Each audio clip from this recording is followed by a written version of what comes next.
A family of 4 was brutally murdered by a perpetrator. The crime scene was filled with the perpetrator's fingerprints and DNA. Despite the involvement of 246,000 police officers in the investigation, a reward of 20 million yen, about $200, is offered for the capture of the murderer. But to this day, no one has been able to identify him. Setagaya Massacre. The ideal family. The family's center is Mikio Miyazawa, a 44-year-old elder son. He worked for Interbrand, a large marketing company based in London. Colleagues described Mikio as sociable and non-confrontational. Alongside Mikio was Yasuko Miyazawa, the 41-year-old wife of the family. Like her husband, Yasuko was considered kind and charitable. She dedicated her life to educating and raising her two children, Nina and Ray. Nina, the family's eldest daughter, was in 2nd grade. She was always cheerful and loved soccer as well as ballet. Ray, 6 years old, the youngest son of the family, had a slight speech impairment. The Miyazawa family moved to their current home in 1990. Their house was in a shared building, divided into 2 parts, allowing them to live next to Yasuko's mother, sister, and brother-in-law. However, the city later planned to expand the park behind the Miyazawa's house. This caused many neighbors to move out, and the community that once had over 200 families now only had a few left. The night of the massacre. On a winter night in Japan, the Miyazawa family was preparing to welcome the new year together. However, the family of 4 was brutally murdered just a few hours before the start of 2001.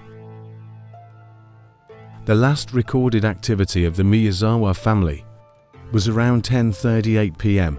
December 30th, 2000, when Mikio read a work email. This was not just an ordinary email, but an email that required a password to access. This suggests that at least at that time, a member of the Miyazawa family was still alive. However, around 10 p.m., a passerby in the park behind the Miyazawa house heard an argument from inside the house, but there were no screams or loud noises. About an hour and a half later, another event occurred. Yasuko's mother and sister, who were living next door to the Miyazawa family, heard a loud noise coming from the Miyazawa's house. At the same time, another witness saw a man hurrying along a nearby road. This person could be the perpetrator or at least someone related to the case. According to a local taxi driver, one night he picked up 3 passengers. Notably, all 3 of these men were middle-aged and remained silent throughout the ride. This created an eerie atmosphere, because usually customers would have a light conversation or at least greet each other. However, in this case, there was no sound from the back of the car. Looking back, the taxi driver thought this was strange because it was past midnight and all 3 men got off not far from there. In addition, one of these 3 men seemed to be injured. The taxi driver noticed that there was a blood stain on the back seat of his car. The next morning, Yasuko's mother could not contact her daughter's family because their phone line had been cut. She went to their house, but no one answered the door. Eventually, she let herself in. She couldn't believe her eyes when she saw her son-in-law lying motionless under the stairs, covered in blood. He had multiple stab wounds on his body. She felt scared and worried for her daughter and grandchildren. She hurriedly ran up the stairs, hoping to find them safe in their bedrooms. She prayed for a miracle. She continued up to the 2nd floor. Her daughter Yasuko and granddaughter Nina had also been killed with a knife. Their bodies lay on the bed covered in wounds and blood. She quickly touched their bodies hoping they were still alive, but she was too late. They had been dead for some time. Next, she found her grandson Ray dead on his bed. The boy had been strangled to death. The police said he was the first victim. Horrified, she ran downstairs and called the police. The crime scene of the massacre. At the crime scene, the police examined and summarized the incident. On December 30th, 2000, the Miyazawa family went shopping together to prepare for the new year. However, at night, a stranger with a knife climbed over the fence, climbed through the bathroom window on the second floor, broke into the house, and first went to the room of the young boy Ray. Here, he strangled the boy, causing him to suffocate and die. At this time, Mikio was working on the first floor, heard a strange noise, intended to go upstairs to check on his son, but unexpectedly encountered the murderer right at the stairs. After a struggle, Mikio suffered multiple wounds from a sashimi knife, mainly in the neck, and this knife was left in the kitchen. During the attack, the knife broke. The Yasuko family next door heard this loud noise at 11:30 p.m. After killing Mikio, the murderer continued to where Yasuko and her daughter were and repeatedly stabbed them. However, because the knife was broken, the stabs only caused injuries. So the killer ran down to the kitchen to get another knife and continued his crime. While the killer went down to the kitchen, Yasuko, despite being seriously injured, still tried to get something to stop her daughter Nina's bleeding. Mikio was found still dressed in work clothes. Yasuko and Nina were found under the stairs on the third floor, stabbed multiple times, even when they were already dead. Footprints were found outside and under the bathroom window. Part of the grass showed signs of being stepped on. The first aid box was opened with blood from 8-year-old Nina. In the bathroom, police found waste from the killer.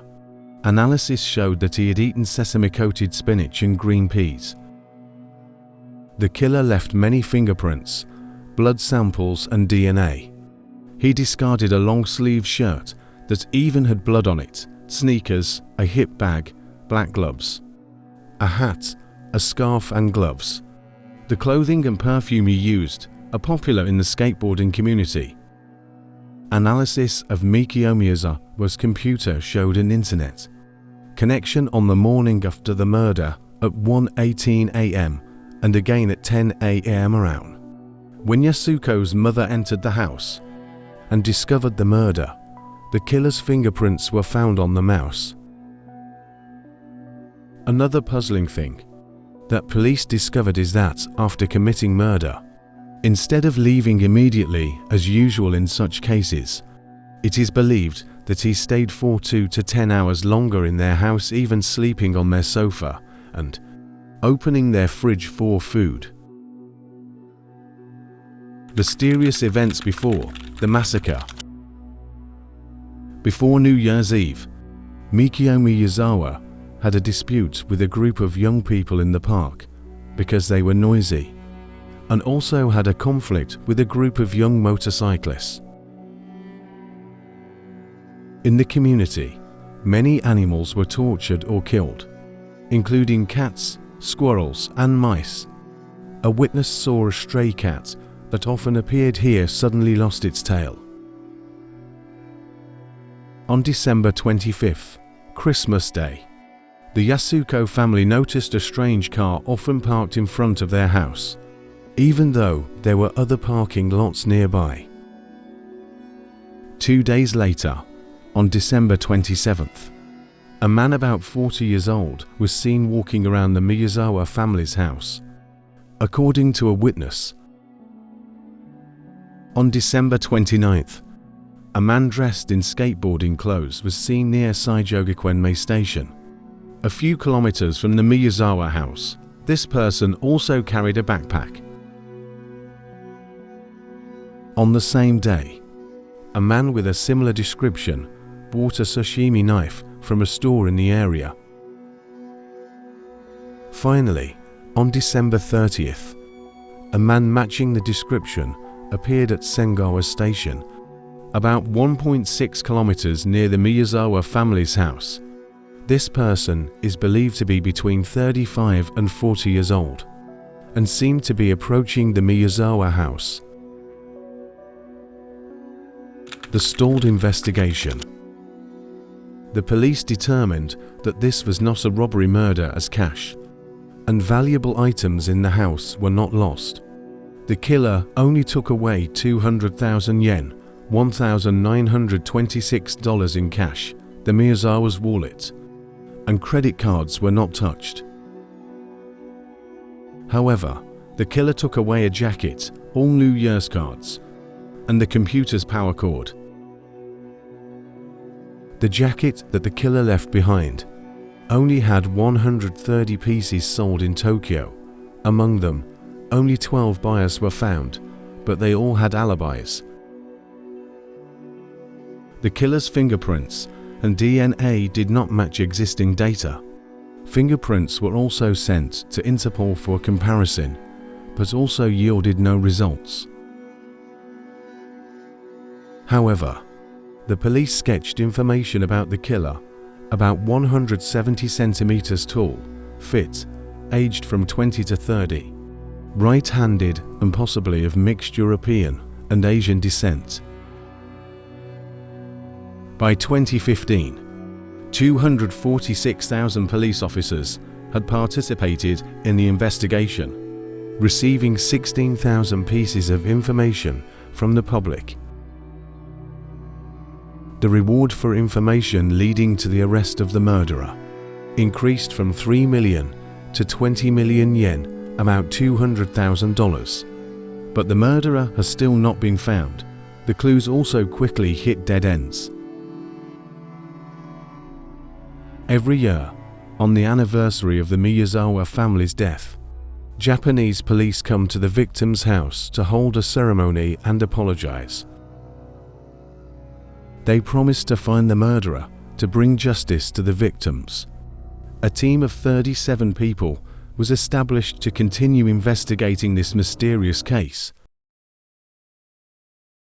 The Japanese police have declared that there is no statute of limitations for this case due to its severity. However, surprisingly, despite having so much evidence, the identity of the perpetrator has not been determined to this day. If you have any information about the case, please comment below to let me know.